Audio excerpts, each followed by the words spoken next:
So hello everyone, welcome back to my channel Dr. Purva Sahu. Hope you all are well. तो students अभी हम लोगों ने हमारा जो फर्स्ट चैप्टर है चैप्टर नंबर 1 दी लिविंग वर्ल्ड स्टार्ट कर दिया है और मैंने इसमें 2 पॉइंट्स भी आप लोगों से डिस्कस कर लिए थे. One was growth and the second one was reproduction. ठीक है, तो बेसिकली क्या है स्टूडेंट, मैं इसको थोड़ा सा रिपीट कर देती हूँ, आपको थोड़ा और डिटेल में समझा देती हूँ कि जो लिविंग बींग्स होते हैं या मैं बोलूँ जो लिविंग ऑर्गेनिजम्स होते हैं उनमें कुछ करैक्टरिस्टिक्स होते हैं जिसके बेस पे हम लोग उनको डिफ़र कर सकते हैं फ्रॉम दी नॉन लिविंग.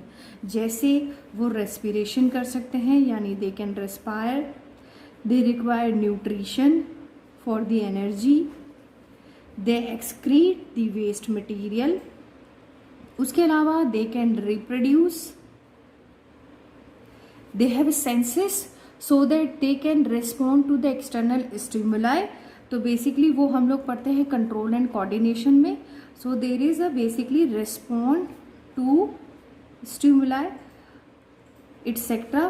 तो these are some basic characteristics by which we can differentiate living and the non living. Okay, now in this chapter what we are studying basically 4 characteristics. One is a growth, second one is a reproduction, third one is a metabolism, and the fourth one is a consciousness. So these are the 4 characteristics: growth, reproduction, metabolism and the consciousness. उसमें से हम लोगों ने growth and reproduction के बारे में पढ़ा था कि whether they are defining property of the living organism or not. जैसे growth student हम लोगों ने बेसिकली 2 टर्म्स में पढ़ी थी. One is a increase the number of cell और सेकंड था हमारा increase the mass of cell. तो थोड़ा सा हम लोग इसको डिटेल में जान लेते हैं कैसे. Increase the number of cell student ऐसे हैं कि जैसे ये सपोज करो एक सेल है, ठीक है, अब ये सेल फर्दर डिवाइड होगी और डिवाइड होके 2 सेल बना रही है और ये दोनों सेल भी डिवाइड होके फर्दर 2 मोर सेल्स बना रही है. ये इस तरह से डिवाइड हो गई और ये इस तरह से डिवाइड हो गई. तो यानी हमारे पास में पहले सिर्फ एक सेल थी और बाद में कितनी सेल बन गई, 2 बन गई और उसके बाद में टोटल नंबर ऑफ सेल क्या हो गया हमारे पास में 4 हो गया. तो इस तरह से increase in number of cell हो गया, that is considered as a growth. Second है increase the mass of cell, यानी एक पर्टिकुलर एक छोटी सी सेल है, अगर उसका सेलुलर कंटेंट अंदर का बढ़ जाता है तो उसका मास भी बढ़ जाएगा, उसका साइज भी बढ़ गया. तो increasing in a mass of cell that is the second characteristic of the growth. ठीक है, अब ये ग्रोथ क्या सिर्फ लिविंग ऑर्गेनिजम्स में ही होती है या फिर नॉन लिविंग में भी होती है, उसी के बेस पे हम लोग इसको डिसाइड कर सकते हैं कि ये एक प्रॉपर डिफाइनिंग प्रॉपर्टी है लिविंग ऑर्गेनिज्म की या नहीं. ठीक है, तो नॉन लिविंग जो ऑब्जेक्ट्स होते हैं या नॉन लिविंग जो सब्सटेंसेस होते हैं उनमें भी ग्रोथ होती है. कैसे बच्चों, देखो जैसे कहीं पे कचरे का ढेर लगा है, ठीक है, इस कचरे के ढेर के ऊपर अगर आप और कचरा फेंक के आओगे तो यहाँ पे ये एक्यूमुलेशन हो जाएगा इस गार्बेज का. फिर फर्दर और कोई फेंक देगा तो ये फिर फर्दर एक्यूमुलेशन हो जाएगा, फिर फर्दर एक्यूमुलेशन होगा. तो अब अल्टीमेटली रिजल्टेंट हो क्या रहा है, there is a increasing in the mass. जो उसका मास है वो बढ़ता जा रहा है, सेल नंबर नहीं बढ़ रहा है, यहाँ पे नंबर नहीं बढ़ रहा है, बेसिकली उस सब्सटेंस का जो मास है वो बढ़ता जा रहा है. तो कहने को हम लोग ये कह सकते हैं कि यहाँ पे भी ग्रोथ हो रही है. बट नॉन लिविंग ऑब्जेक्ट में जो ग्रोथ होती है वो बेसिकली स्टूडेंट होती है एक्सटर्नली, यानी आउटसाइड दी दियर सरफेस. तो ऊपर से ग्रोथ हो रही है, यानी ऊपर से डिपोजिशन ऑफ द मटेरियल हो रहा है. तो that's why we can not take this growth as a defining property because this will also take place in the non living objects as there is a deposition or accumulation of the substances over the outer surface. So that's why this growth is not considered as a defining property of living organism. Next हम लोग student बात करते हैं reproduction की, जो मैंने discuss किया था. रिप्रोडक्शन स्टूडेंट अगर हम लोग डिफाइन करें तो रिप्रोडक्शन क्या होता है, रिप्रोडक्शन होता है production of new organism from the existing one of the same species. अब ये जो प्रोडक्शन होता है उसके 2 मेथड्स हैं, एक है एसेक्सुअल मेथड और दूसरा है सेक्सुअल मेथड. ठीक है। तो सेक्सुअल मेथड जो होता है वो कॉम्प्लेक्स ऑर्गेनिज्म में होता है और एसेक्सुअल मेथड जो थोड़े से सिंपल ऑर्गेनिजम्स होते हैं उनमें होता है। ये हम लोग डिस्कस कर चुके हैं हमारे लास्ट वीडियो में।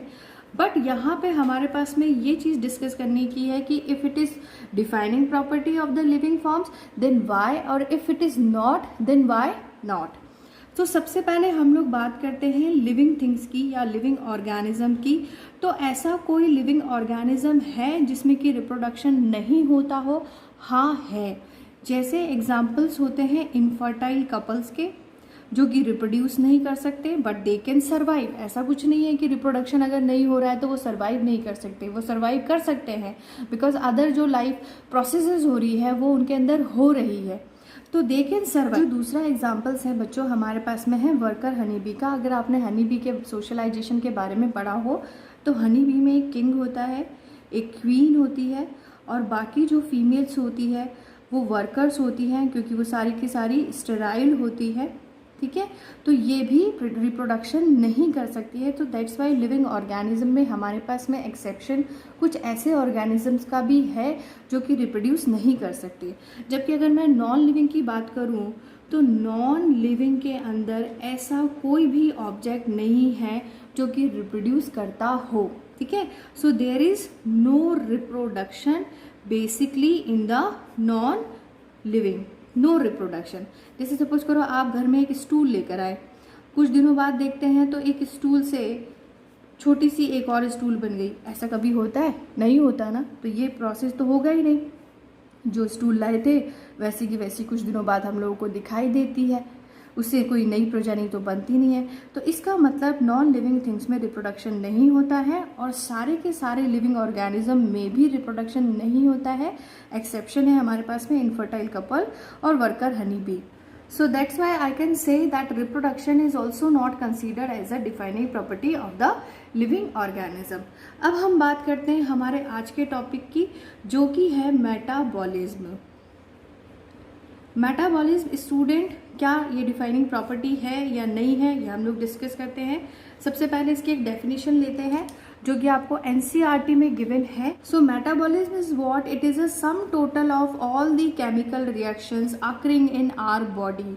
तो स्टूडेंट्स यहाँ पे कुछ वर्ड नोटिस करने के हैं, that is basically sum total of all the chemical reaction, जितनी भी केमिकल रिएक्शंस है और कहाँ हो रही है, हमारी बॉडी में हो रही है।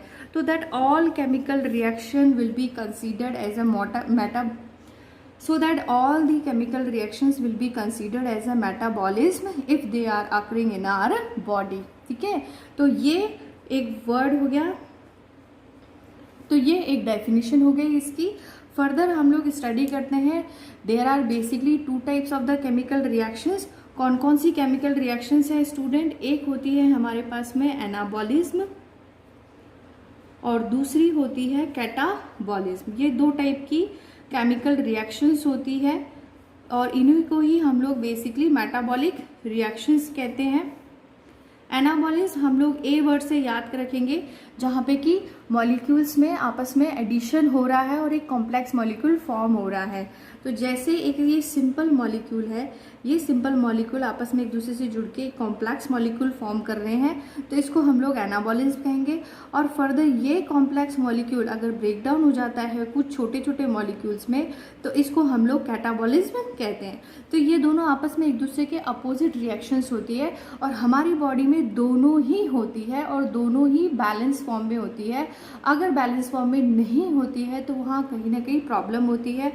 नेक्स्ट हम लोग बात करते हैं, अब क्योंकि यहाँ पे कॉम्प्लेक्स मॉलिक्यूल फॉर्म हो रहा है तो ये हो गई आपके सिंथेसिस प्रोसेस, और क्योंकि यहाँ पे ब्रेकिंग हो रही है तो ये हो गई आपके ब्रेकिंग प्रोसेस। तो सेकंड डिफरेंशिएटिंग पॉइंट ये हो गया। थर्ड पॉइंट हम लोग बात करते हैं एग्जाम्पल की। तो क्या कोई ऐसी प्रोसेस है जिसमें छोटे छोटे मॉलिक्यूल जुड़ के एक बड़ा मॉलिक्यूल बनाते हैं? हाँ है। प्लांट्स में अगर आप बात करेंगे तो प्लांट्स में बेसिकली फोटोसिंथेसिस एक ऐसा प्रोसेस है। और अगर हम लोग कैटाबॉलिज्म की बात करते हैं तो कैटाबॉलिज्म रेस्पिरेशन एक ऐसा प्रोसेस है जिसमें कि मॉलिक्यूल ब्रेक डाउन होते हैं, या फिर हम लोग कहें डाइजेशन एक ऐसा प्रोसेस है जिसमें कि मॉलिक्यूल ब्रेक डाउन होते हैं, ठीक है। हम लोग इसको रिएक्शंस के थ्रू समझते हैं। जैसे फोटोसिंथेसिस में स्टूडेंट होता है कार्बन डाइऑक्साइड, वाटर, दोनों आपस में जुड़ गए सनलाइट की प्रेजेंस में, प्लस क्लोरोफिल भी वहां प्रेजेंट होगा और प्रोडक्ट क्या बनेगा, प्रोडक्ट आपका बनता है C6H12O6 प्लस ऑक्सीजन। ठीक है, ये प्रोडक्ट हमारा यहाँ बन गया। रेस्पिरेशन की बात करें तो respiration basically breaking down process है जिसमें ग्लूकोज फर्दर ब्रेक डाउन हो जाएगा कार्बन डाइऑक्साइड में और वाटर में, प्लस यहाँ पे एनर्जी भी रिलीज होगी। तो ये एनर्जी रिलीज हो रही है यहाँ पे, और यहाँ पे लाइट एनर्जी के फॉर्म में एनर्जी यूटिलाइज हो रही है। तो हमारा फोर्थ पॉइंट, जो फोर्थ डिफरेंशिएटिंग पॉइंट हो गया, यहाँ एनर्जी बेसिकली यूटिलाइज हो रही है और यहाँ बेसिकली एनर्जी क्या हो रही है, रिलीज हो रही है। ठीक है, तो ये दोनों ही प्रोसेस है basically metabolic reactions, anabolism and the catabolism. Synthesis process, catabolism breaking down हो गया, एनाबॉलिज्म का एग्जांपल हो गया फोटोसिंथेसिस, और कैटाबॉलिज्म का एग्जांपल्स हो गए लाइक रेस्पिरेशन और डाइजेशन। ठीक है, एनर्जी यूटिलाइजेशन हो रहा है एनाबॉलिज्म में, और जबकि एनर्जी रिलीज हो रही है आपके कैटाबॉलिज्म प्रोसेस में। Now we will study that metabolism is a defining property of the living organism और नॉट। तो जितने भी लिविंग ऑर्गेनिजम्स होते हैं स्टूडेंट, चाहे वो सिंपल हो या कॉम्प्लेक्स हो। सिंपल से हम लोग ये समझते हैं जैसे कि बैक्टीरिया जो कि एक माइक्रोस्कोपिक ऑर्गेनिज्म होता है, माइक्रो ऑर्गेनिज्म होता है।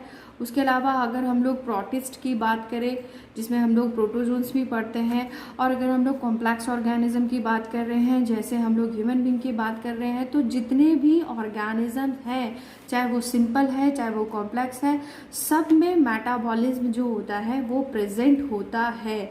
इसका मतलब there is no exception of any living organism in which metabolism is absent. तो जितने भी हैं सब में मेटाबॉलिज्म प्रेजेंट होता है। इसके अलावा हम लोग बात करें नॉन लिविंग थिंग्स की, तो क्या नॉन लिविंग थिंग्स कुछ ऐसी है जिसमें कि मेटाबॉलिज्म होता है? No, there is no non living thing in which the metabolism is present. So there is no living things in which the metabolism is present. जितनी भी नॉन लिविंग थिंग्स हैं उनमें मेटाबॉलिज्म प्रेजेंट नहीं होता है, और जितने भी लिविंग ऑर्गेनिजम्स हैं उन सब में मेटाबॉलिज्म प्रेजेंट होता है विदाउट एनी एक्सेप्शंस।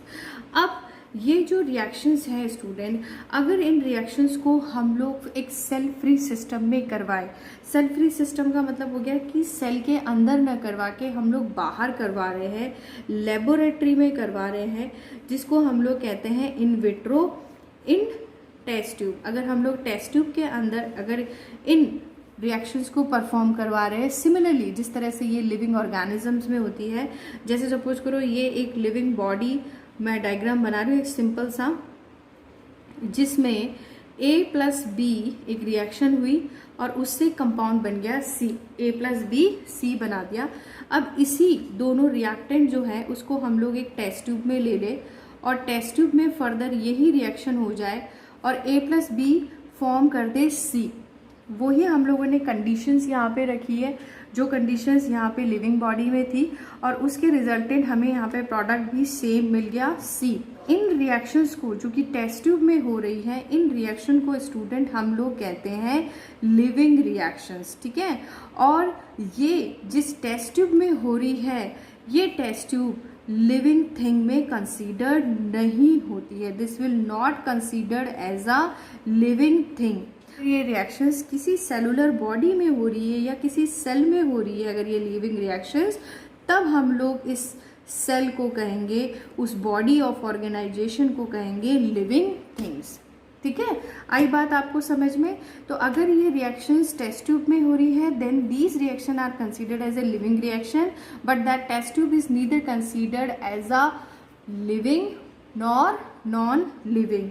और जो अगर ये सेल के अंदर हो रही है, पर्टिकुलर एक सेल स्ट्रक्चर के अंदर हो रही है, तब हम लोग इनको कहेंगे लिविंग थिंग्स। तो metabolism defining property of living organism तब है जब रिएक्शंस किसी सेल में हो। दैट्स वाई ये जो सेलुलर ऑर्गेनाइजेशन ऑफ बॉडी है वो भी एक डिफाइनिंग प्रॉपर्टी बनता है। So cellular organization of body is defining property of life form. ये हम लोगों को अलग एक स्टेटमेंट मिल गया डिफाइनिंग प्रॉपर्टी से रिलेटेड। तो अभी हमारे पास में बेसिकली दो डिफाइनिंग प्रॉपर्टीज आ चुकी है लिविंग फॉर्म्स की। एक सेलुलर ऑर्गेनाइजेशन आया है और इससे पहले मेटाबॉलिज्म आ चुका है, ठीक है। So this is all about my today's video. Next, I will discuss about the consciousness, self-consciousness, whether they are defining property of life forms or not. If they are, then how. Hope you like this video. If you like this video, then hit the thumbs up. Share my video to your friends, to your relatives. Subscribe my channel for the further videos. Thank you so much for giving your time for watching my video. Thank you so much.